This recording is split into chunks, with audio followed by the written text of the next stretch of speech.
Not everyone can run a sub 3 hour marathon, but understanding what it takes will make you a smarter, faster runner. Even if sub 3 isn't your target today, training in this way will bring the 3:30 or 4 hour marathon times closer to it. This video isn't just for the fast ones in their 20s, it's for the runners in their 30s, 40s, even 50s, with jobs, families and busy lives who still want to see how fast they can go. So for those of you that are new here, I'm Russ. I've run a 2:43 for the marathon at Sydney last year, and I'm going sub 2:40 at Gold Coast and Sydney marathons this year. Follow me on Strava if you want even more running inspiration and insight into my training. And today I'm going to be breaking down exactly what it takes on the day and in your training to be capable of going sub 3 hours. And by the end of this video, you'll be armed with the understanding of the pace you need to run on the day and the best tactics and how to run it, minimum performance requirements that you need to be able to achieve it, what the training looks like, and what specific marathons will give you the best chance of achieving it. Basically, all the information that you need to inspire you to take that leap and commit to what it takes to achieve that defining moment in your running journey. So let's get into it. First, I think it's really important to understand that running under 3 hours, it's not just a physical test on the day, but it's a lifestyle shift in the lead up to it. So you're not squeezing in runs here and there, you're building a routine that balances endurance, discipline, and resilience. You're going to have to make sacrifices, have patience, but most importantly, that commitment to stick to the plan that's sustainable over 3 or 4 months, not just weeks. So what does it actually take on the day to run sub 3? Well, let's talk paces. So running sub 3 means that you need to achieve 6:50 a mile for the full 26.2 miles. So that's 4 15-minute kilometers for 42.2 kilometers. Now, that might seem like a lot right now, but come the end of a dedicated 14, 16-week training block, that will come much closer than you think. But just remember, like I mentioned, it's really important to understand that this requires a lifestyle shift. It's a really positive one and one that's definitely worth it, but you can't wing a sub 3 hour marathon. So what a lot of runners don't realize is that actually on the day, you don't run just a marathon, you actually run a bit further. So if you've been lucky enough to run a major marathon like London, Boston, New York, they have a blue line on the road, and that's the optimal route for the race. And that will bring you home bang on 26.2 or 42.2 kilometers. But the reality is that even with that blue line, it's very difficult to follow it because of other runners weaving around them, going in and out. So if you're running other marathons, it will be even more difficult when you're being pushed to the outside of every corner, not being able to hit the apex. So what that all means is that you actually need to plan to run slightly quicker if you want your official time to read 2:59.59 and below, because you're actually running that little bit further. So when it comes to your pacing, assuming that there isn't a huge amount of downhills in the first half of your race, you really want to be running it as evenly paced as possible, or perhaps even negatively splitting it, which means running the back half of your race faster than the front half of the race. The idea of banking time should just not exist. Unless, like I said, you've got a very steep downhill to begin with. It's a fool's fallacy because you're going to be running faster than you need to be at that given point in the race. And then you're going to be burning too much energy, which you'll need to be relying on for later on in the race. So you want to be running your first miles and kilometers the same speed as towards the back end of the race. And that's what you want to be aiming for. And then that will give you the ability for those last few miles or few kilometers, once you know that you're going to be able to complete the race, to give it your all. So to get you started, you need to understand the baseline current performance requirements that you've got. There's no point committing to a sub 3 hour marathon without understanding your training and where your body needs to be before you enter into a training block, because that will be essentially what fine tunes you to hit that distance. So some good reference starting points is being able to hit a 1:25 half marathon or a sub 40-minute 10K.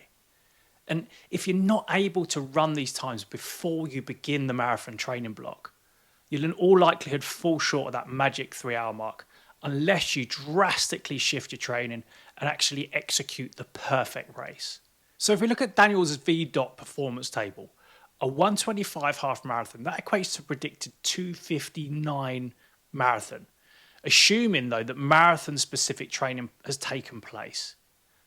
And a 2018 study actually found that runners with a half marathon PB between 123 to 125, that had the minimum statistical likelihood of running sub 3 hours. And that again assumed that they had even pacing and very good endurance for the event.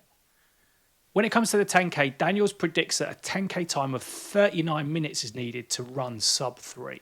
So hopefully that should give you a good indication of where you need to be. So how does that break down into your training? Now, just a quick reminder, guys, that if you're liking and enjoying the video, please hit the like and subscribe. We're really starting to get some great traction with the channel. So if you've got any questions, please put them in the comments. I'm more than happy to answer them. Okay, so let's talk specifically about aerobic thresholds. So when you're running a marathon, the aim is to keep your heart rate and therefore your effort as low and as steady as possible for as long as you can. And most of the race, you should be running in that aerobic zone. And that aerobic zone, that's basically where your body's using oxygen efficiently and you're not building up too much lactic acid and fatigue. So at this pace, your body's producing a bit of lactic acid, but it's able to clear it at about the same rate. So things can stay in balance and keep you going stronger for longer. If you're able to run for around 90 minutes at that magic marathon pace of about 6:50 a mile or 4:15 kilometers, with your heart rate remaining in zone 2 or thereabouts, that's actually a really good indicator that you've got a big enough base to be building on in the training block. Now, it's often said that you want to be at the halfway point of a marathon without feeling like the race has really started yet. Now, the longer that you can stay in that zone, the better, because it's only a matter of time that you hit your lactate threshold or your anaerobic threshold. And that's the point where the clock really starts ticking. So as we get further into our race, our body has to work harder to maintain the same level of output, or in this case, your pace. So your heart rate naturally increases in a process which is called cardiac drift. And that happens for everyone. So as your heart rate creeps up and moves above your lactate threshold, you can typically run for between 45 minutes to an hour above that threshold without the wheels falling off. What this means in your training is that you need to be able to run below target marathon pace without hitting that threshold for 45 to 60 minutes plus. You're ideally wanting to be able to get down to below 4-minute kilometers or 6:20 miles for that period. Now, actually, when it comes to the race, if you're entering that final 60 minutes, having just entered your lactate threshold or been above for slightly longer, it's going to be a close call as to whether you have enough to see you over the line without hitting the dreaded wall.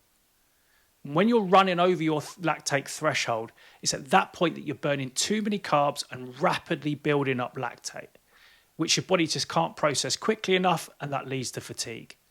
So treat it as a wall that's coming closer to you by the minute, and hopefully you can make it to the finish line without smashing into it. All right, so let's wind it back and talk about the specifics of your training.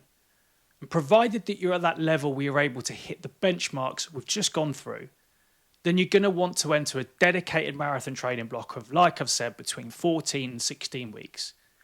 And building up to a total weekly distances of about 65 miles or just over 100 Ks. More the better, really.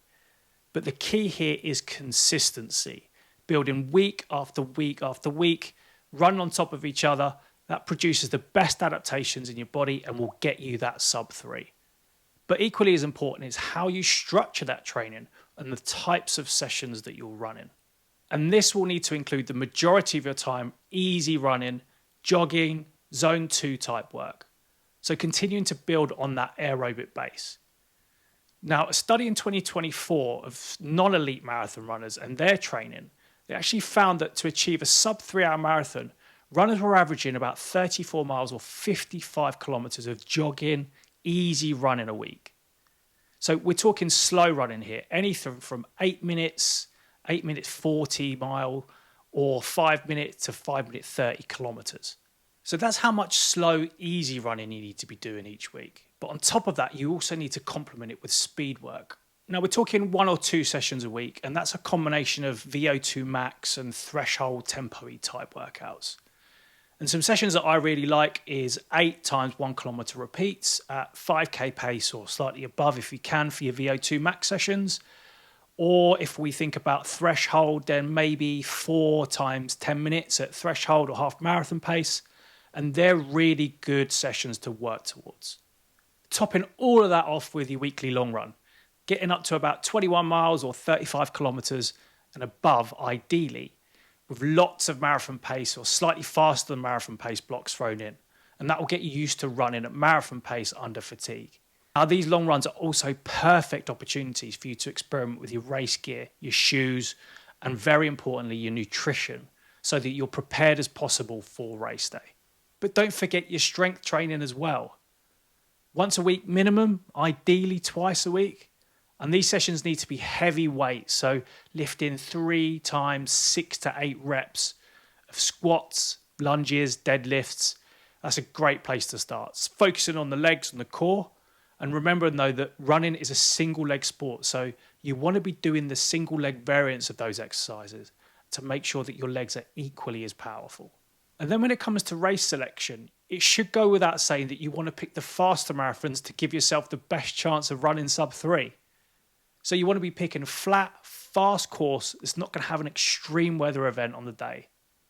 The best ones out there to target are probably CIM, Chicago, possibly Houston in the US. In the UK, you're probably looking at Manchester, Edinburgh, or London. In Australia, it's pretty much got to be Gold Coast, possibly Sydney, but it's a bit hilly. And in Europe, Valencia, Berlin, or Amsterdam. Running sub-3 isn't just a fitness goal, though. It's a life achievement and something that one day you'll be able to tell the grandkids about. Even if you're still some way off being able to think about sub-3, hopefully seeing what we've gone through will make you realise that it's not just for elites. It's for anyone willing to put in the work and stay consistent. I've got loads more content on my channel which you can find here, and that will give you a deeper understanding of how to hit your training goals and how to prepare properly for race day. Please make sure you like and subscribe, and if you've got any questions or are chasing your own marathon PB, drop it in the comment because I'd love to hear about it. Ta-ra!